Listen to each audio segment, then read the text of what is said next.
अस्सलाम वालेकुम everyone and welcome back to my channel. तो ये है सहरी नंबर 2, मतलब सेकंड रमज़ान की सहरी का टाइम था ये। एंड सहरी से कुछ घंटे पहले बिकॉज़ मेरी तबीयत बहुत ख़राब हो रही थी, शायद खा पी के हम लोग लेट जाते हैं, this is the main reason why. तो मैंने सोचा कि यार ग्रीन टी साथ साथ पीते हैं ताकि खाना जो है प्रोसेस हो जाए, बिकॉज़ हम लोग सब खा पी के एकदम लेट जाते हैं, ना कोई एक्सरसाइज है ना कोई चलना फिरना है, तो वो जाहिर सी बात है खाना आपका प्रोसेस कैसे होगा। So this was where I was making my green tea and ये हमें नीचे उठाने के लिए आए हुए थे, रोज़ आ जाते हैं हमें उठाने। हेलो अस्सलाम वालेकुम एवरीवन, कैसे हैं आप सब? आई होप आप सब बिल्कुल ठीक होंगे। We all are doing good and fine over here and welcome back to my channel, welcome back to रोज़ा नंबर 2। तो सहरी का जो टाइम है वो ऑलमोस्ट होने वाला है। हमारे बाहर जो है वो सहरी के लिए उठाने वाला जो बंदा होता है, जो पता नहीं ऊंची ऊंची नातें लगाता है, वो आया हुआ था उठाने के लिए हम सबको। तो खैर सीन ये है कि अभी we are not that close. अभी हम लोग क्या करेंगे, मैं और मनाहिल हम लोगों ने यहाँ पे डेकोर करना, जो मैं आपको पिछले ब्लॉग में बताई थी कि हमने करनी है, कर तो हम रहे नहीं हैं। मैं ज़मानों से कह रही हूँ। एंड अभी तक ये हुआ है कि समाविया जो है वो अपनी सहरी खा के ठूस के लेट गई है, सो गई है कि मैं अब सहरी में नहीं उठ सकती बिकॉज़ मुझे यूनिवर्सिटी जाना होता है। Fair enough. तो हम करते हैं डेकोर एंड उसके बाद जो है जो सहरी का टाइम शुरू हो जाएगा तो हम सहरी बनाना शुरू हो जाएंगे। Although I don't feel really good, I don't feel like having anything to eat. I don't know मैंने ऐसा क्या खाया कि ना वो मेरे पेट पे बैठा हुआ है एंड मुझे अब कुछ खाने का दिल नहीं कर रहा।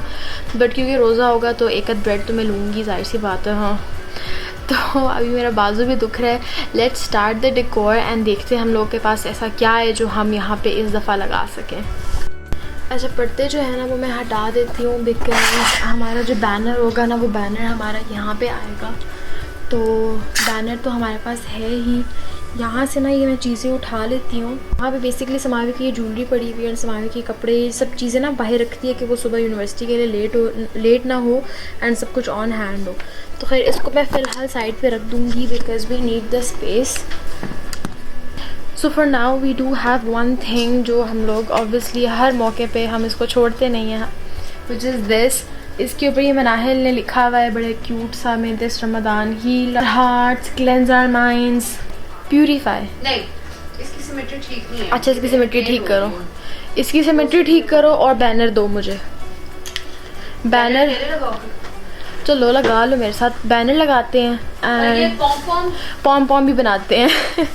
ये हम जब दुबई गए थे ना तो हम लोगों ने छोटी मोटी चीज़ें ली थी, पॉम पॉम शॉम पॉम लिए थे, तो मैंने कहा यार सब कुछ लगा दो क्योंकि बर्थडे जब हम एज सच तो बर्थडे सेलिब्रेट होती नहीं है तो अभी यूटिलाइज़ कर लेते हैं। ये ख़राब तो नहीं हुई? इनिशियली मेरा ये प्लान था कि मैं दराज से ना छोटी छोटी लैंटर्न्स ख़रीदूँगी एंड वो लाइट्स लगाऊँगी, but I got so late कि जब मैंने सर्च करना शुरू किया तो लैंटर्न्स वगैरह सब कुछ सोल्ड आउट हो चुका हुआ था। एंड जो इंस्टाग्राम पे पेजेस थे वो बहुत ज़्यादा एक्सपेंसिव थे। I mean 2500 for just 10 lights and वो भी 1 स्ट्रिंग, तो इट्स ऑफ नो यूज़। तो खैर आई यूटिलाइज़ द लाइट्स जो हमारे पास ऑलरेडी पड़ी हुई थी। रमदान बैनर भी पिछले साल का है एंड ऑल्सो ये पॉम पॉम्स जो है ये हम लोग वहाँ से लाए थे जैसे मैंने आपको बताया। And this minimal decor turned out to be so cute.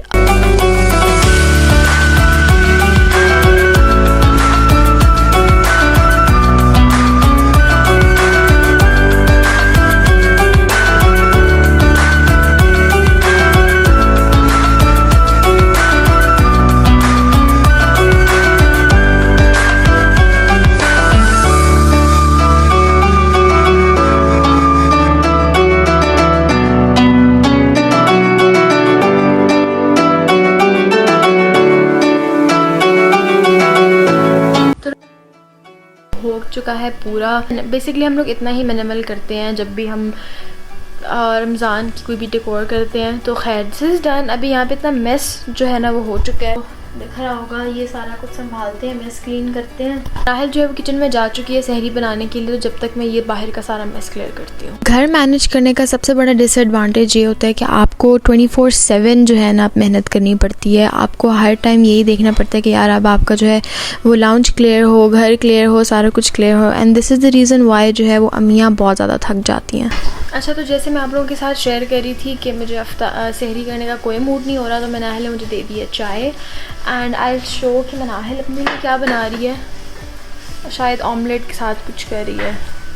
And Manahil भूल गई थी कि उसने अपनी ब्रेड निकाल के कहा रखी कितने पड़ी हुई थी, फ्रूट वाली जगह पे, फ्रूट वाली बास्केट के अंदर पड़ी थी। खैर फिर ले आओ ना, फिर बाहर बैठते हैं एक साथ ही। तो हमारा अंडा बहुत अनएपेटाइजिंग लग रहा है। क्यों? वाइट है।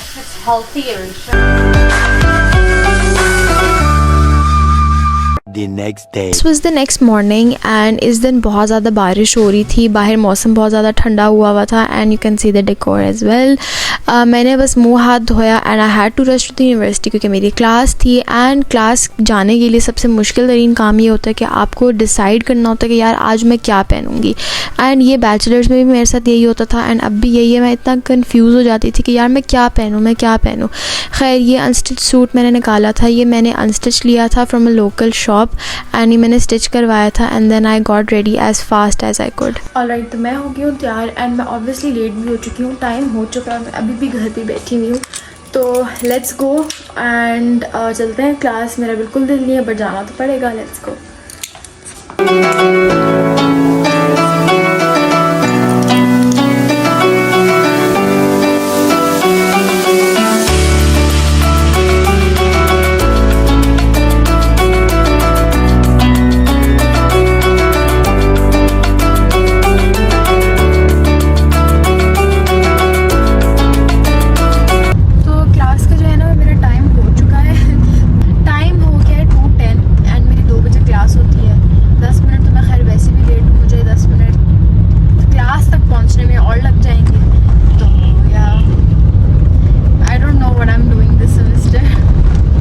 के बाद ये हुआ कि मैंने जो है जल्दी से गाड़ी भगाई एंड मैं यूनिवर्सिटी पहुंची। इस टाइम पे मुझे बिल्कुल भी लाइक गाड़ी से निकलने का दिल भी नहीं कर रहा था because I didn't wanted to attend the class but I had to. And उसके बाद मुझे ये एडवांटेज हुआ कि ऑल्दो मैं लेट थी लेकिन क्लास जो है वो शुरू नहीं हुई थी because there was this technical issue के स्लाइड्स जो हैं वो नहीं अपेयर हो रही थी।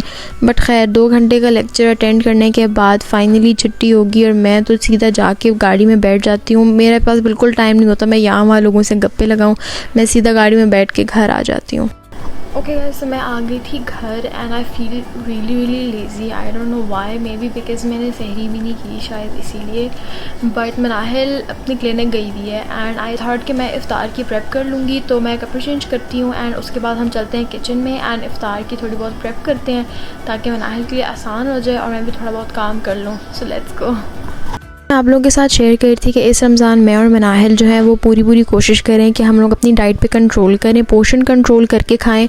तो मैंने अपने लिए मनाहिल के लिए मेजर करके जो है वो फ्रूट चाट साइड पे कर ली थी एंड मैंने सोचा कि यार आज मैं ना पकोड़े बेक करती हूँ एंड आलू नहीं डालती बिकॉज ऑब्वियसली आलू फैटनिंग होते हैं। तो मैंने पकोड़ों का बैटर जो है ऑलरेडी बना हुआ था, उसके अंदर मैंने डाली पालक एंड प्याज। ये मैंने अपने लिए और मनाहिल के लिए रेडी कर लिए एंड समावी को सिर्फ पालक वाले पकोड़े पसंद है तो वो मैंने अलग से पालक उसके लिए निकाल ली।